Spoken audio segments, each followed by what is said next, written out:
اگلے 10 سالوں میں تمہارے پاس صرف 2 راستے ہوں گے، یا تو تم یہ ملک چھوڑ دو گے یا پھر تم ایک پلاٹ خرید لو گے۔ میں یہ بات مذاق میں نہیں کہہ رہا، بلکہ حقیقت یہ ہے کہ پاکستانی اکانومی ہی اب اس طرح کی بن چکی ہے کہ ہر ایمبیشیس پڑھے لکھے اور ہارڈ ورکنگ پاکستانی کے پاس تھوڑے سے پیسے کمانے کے بعد صرف یہ 2 آپشنز ہی بچتے ہیں، اور ان دونوں آپشنز میں کچھ کامن ہے۔ ان دونوں آپشنز سے آپ کا پیسہ بنتا ہے، لیکن اس ملک میں کچھ نہیں بنتا۔ پچھلے سال پاکستان میں تاریخ میں سب سے زیادہ باہر سے پیسہ آیا، یعنی فورن ریمیٹنس قیمت میں 43.6 بلین ڈالرز۔ یہ ریمیٹنس کا ایک ریکارڈ ہے۔ وزیر اعظم نے پریس کانفرنس کی، اوورسیز پاکستانیز کو سلیوٹ کیا، اور ہر ٹی وی چینل کے اوپر، ہر نیوز چینل کے اوپر یہ بریکنگ نیوز بن گیا۔ اور اسی ہفتے تمہارے محلے میں یا تمہارے کسی جاننے والے نے یا شاید تم نے خود اپنی زندگی کی تمام جمع پونجی ایک پلاٹ خریدنے میں لگا دی، جس پر شاید کبھی گھر بھی نہ بنے، نہ کبھی فیکٹری لگے گی، اور نہ ہی کچھ اور۔ یہ دونوں خبریں آپ کو الگ لگ رہی ہوں گی، لیکن یہ ایک ہی خبر ہے۔ میں اس کو ایک نام دیتا ہوں، ڈیڈ منی۔ ڈیڈ منی دراصل وہ پیسہ ہوتا ہے جو گننے میں آتا ہے، جی ڈی پی میں کاؤنٹ ہوتا ہے، لیکن جو بناتا کچھ نہیں ہے۔ نہ فیکٹری، نہ ایکسپورٹ، نہ جابز، بس کچھ نہیں بناتا، صرف پڑا رہتا ہے۔ اصل پیسہ وہ ہوتا ہے جو ہر بار ہاتھ بدلنے پر پیچھے کچھ چھوڑ جاتا ہے، کوئی نوکری، کوئی مشین، کوئی دکان۔ ڈیڈ منی صرف ایک جگہ سے دوسری جگہ ٹرانسفر ہوتا ہے، کچھ نہیں بناتا۔ آج میں آپ کو بتاؤں گا کہ پاکستان کا کتنا پیسہ ڈیڈ منی ہے، اور سب سے امپورٹنٹ بات، اس کی قیمت کون ادا کر رہا ہے، کیونکہ کسی نہ کسی کو تو اس کا بہت زیادہ نقصان ہو رہا ہے۔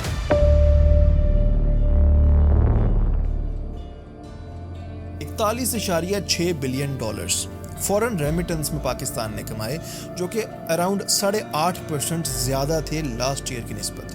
سب سے زیادہ سعودیہ سے پیسہ آیا، پھر یو اے ای سے، پھر یو کے سے، اور پھر یو ایس سے۔ اب ان نمبرز کو کچھ سیکنڈز کے لیے بھول جاؤ اور یہ سوچو کہ یہ پیسہ ہے کیا۔ یہ کسی کا باپ ہے جو کہ دمام میں 15 گھنٹے شفٹ لگاتا ہے۔ یہ کسی کا بھائی ہے جو دبئی میں ایک کمرے میں 8 بندوں کے ساتھ سوتا ہے تاکہ کرایہ بچا سکے۔ یہ کوئی ایسا ہے جو کہ اپنے بچے کی پیدائش پہ گھر نہیں آ سکا۔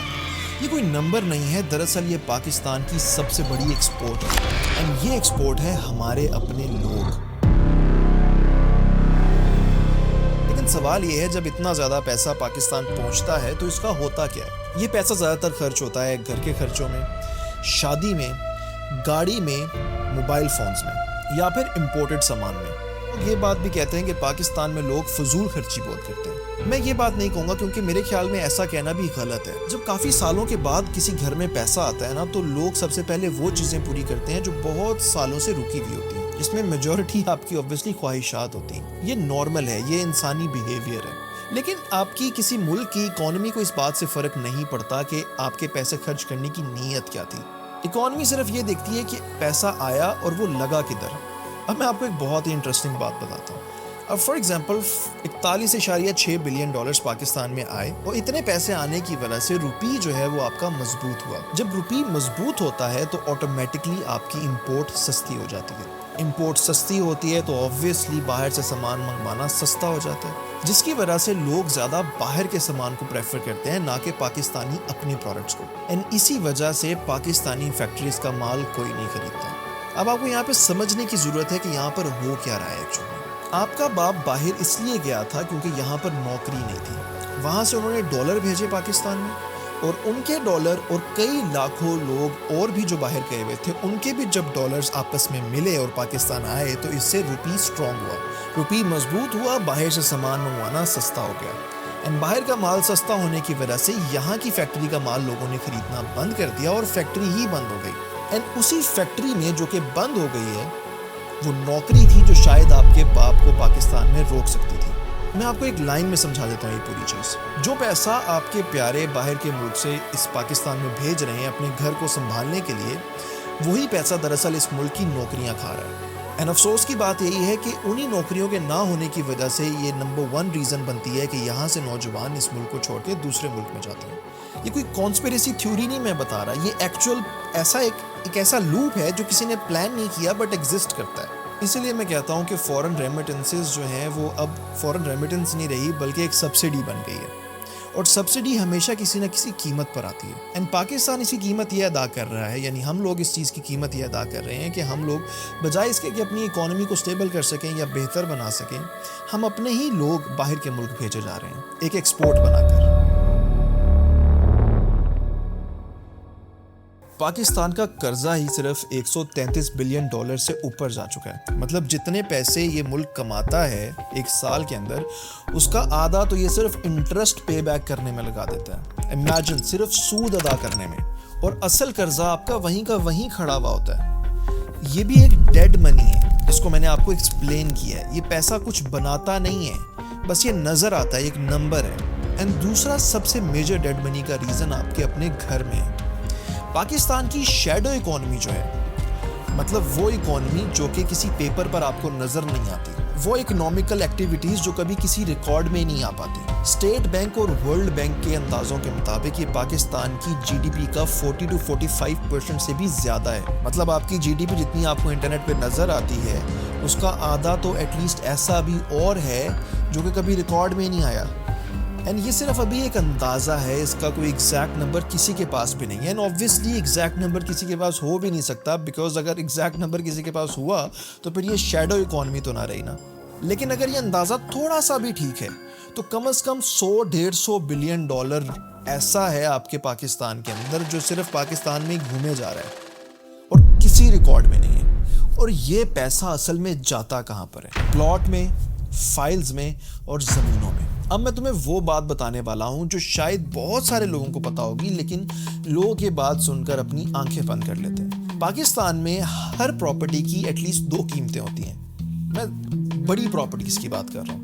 ایک آفیشیل ریٹ اور ایک وہ ریٹ جو ایف بی آر ڈکلیئر کرتا ہے. ایف بی آر کا ریٹ ہمیشہ اصل مارکیٹ کے ریٹ سے نیچے ہوتا ہے. اب ہوتا یہ ہے کہ جب بھی کوئی پلاٹ بکتا ہے تو ریکارڈز میں صرف ایف بی آر کا کم والا ریٹ لکھا جاتا ہے, ایکچوئل مارکیٹ ویلیو نہیں لکھی جاتی. اس کا جو ڈفرنس بچتا ہے وہ ایک دوسرے کے ساتھ جو ٹرانزیکشن کی جاتی ہے وہ کیش میں کی جاتی ہے, بینک سے نہیں, چیک سے نہیں, کیش میں کی جاتی ہے. اب ذرا سوچو کہ اس کیش کے ساتھ ہوتا کیا ہے. وہ کسی بینک میں نہیں جا سکتا, کیونکہ اگر وہ بینک میں جائے گا تو وہ ریکارڈ کا حصہ بن جائے گا.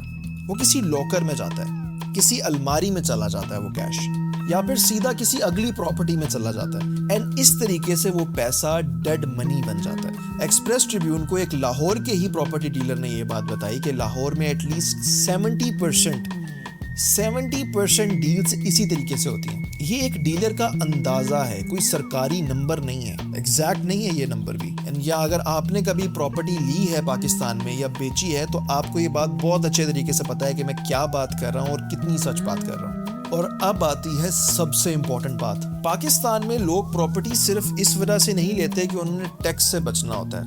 جن لوگوں کے پاس بہت زیادہ سارا پیسہ نہیں ہوتا وہ پلاٹ یا پراپرٹی اس لیے بھی بائی کرتے ہیں کہ پاکستان کے اندر ان کو واحد سیف چیز پلاٹ خریدنا ہی لگتا ہے. بینک میں پیسہ رکھو گے تو انفلیشن کھا جائے گی, سٹاکس میں پیسہ ڈالنے کا دل نہیں کرتا کیونکہ سیف نہیں ہے, اٹس ٹو رسکی. بزنس کھولو گے تو بجلی, ٹیکس اور 70 قسم کے ادارے آپ کے بزنس کے پیچھے لگ جائیں گے, تو بندہ پلاٹ ہی لے گا نا. اور اس فیصلے میں عوام غلط نہیں کرتی, وہ اپنے حساب سے جو بھی ان کے پاس آپشنز ہیں ان میں سے سب سے زیادہ عقل مندانہ آپشن ہی چوز کر رہے ہیں. لیکن پرابلم یہ ہے کہ جب 20 کروڑ سے زیادہ لوگ ہر کوئی اپنے حساب سے اپنے لیے سب سے عقل مند آپشن ہی چوز کرے گا تو اس چکر میں ملک مارا جاتا ہے. اسی ریزن کی وجہ سے اس چکر میں ملک غریب ہو جاتا ہے. اب یہاں پر آپ ٹھہرو, میں بھی آپ کو تھوڑا سا اور سمجھانے کی کوشش کرتا ہوں کہ میں لے کر کس طرف جا رہا ہوں آپ کو. اب تک آپ کو لگ رہا ہوگا کہ میں ان لوگوں کی بات کر رہا ہوں جو بڑے لوگ ہیں, جو بریف کیس میں کیش لے کے گھومتے ہیں, جو ٹیکس سے بچنا چاہتے ہیں, جو کرپٹ لوگ ہیں. یہ ویڈیو صرف ان کے بارے میں نہیں ہے, یہ تمہارے ابو کی اس خریدی ہوئی فائل کے بارے میں بھی ہے جو کہ پتہ نہیں کتنے سالوں سے ان کے ڈرور میں پڑی ہوئی ہے.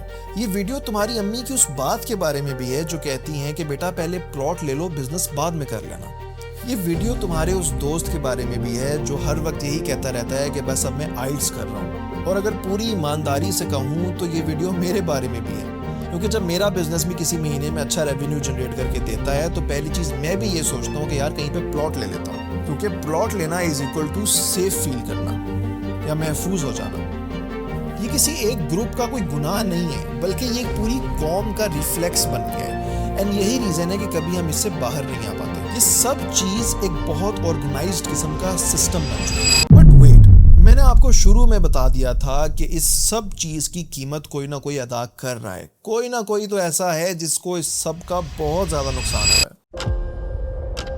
جب ٹیکس کلیکٹ نہیں ہوتا تو پاکستان ٹیکس ٹو جی ڈی پی ریشو میں دنیا میں سب سے نیچے رہتا ہے. جب گورنمنٹ کے پاس ریونیو ہی نہیں جنریٹ ہوتا تو وہ آبویسلی قرضہ لیتی ہے, اور قرضہ لینے کے لیے ہماری گورنمنٹ جاتی ہے آئی ایم ایف کے پاس, اور آئی ایم ایف کے پاس جب گورنمنٹ جاتی ہے تو آئی ایم ایف اس کے اوپر شرطیں رکھتی ہے. آئی ایم ایف شرط یہ رکھتا ہے کہ اپنا ریونیو بڑھاؤ. اب گورنمنٹ کے سامنے صرف دو راستے ہیں, یا تو اس بندے کے لاکر میں سے جا کے پیسہ اٹھا لو جس نے اپنا پیسہ کسی لاکر میں چھپایا ہوا ہے, جو سیاسی طور پر طاقتور ہے, جس کے پاس بہت سارے وکیل ہیں, یا پھر اس چیز کے اوپر ٹیکس لگا دو جو کہ عوام مجبوری میں خریدتی ہے, جیسے کہ پیٹرول اور بجلی. اور ہماری گورنمنٹ ہمیشہ دوسرا راستہ چنتی ہے کیونکہ یہ والا راستہ آسان ہے. اب آپ کو پورا سرکل سمجھنے کی ضرورت ہے. دراصل جس آدمی نے اپنا پیسہ پلاٹ میں چھپا دیا اس نے ٹیکس نہیں دیا, جو ٹیکس نہیں ملا اس کی وجہ سے ملک نے قرضہ لیا, اور جو قرضہ لے لیا اس کی قیمت ایک عام آدمی کو اس کی بجلی کے بل میں ادا کرنی پڑی. اور وہی بجلی کا بل اس گھر میں بھی آیا ہے جس کا بیٹا دمام میں 15 گھنٹے شفٹ کرتا ہے کہ تاکہ وہ پاکستان میں پیسے بھیجے اور گھر چلا سکے.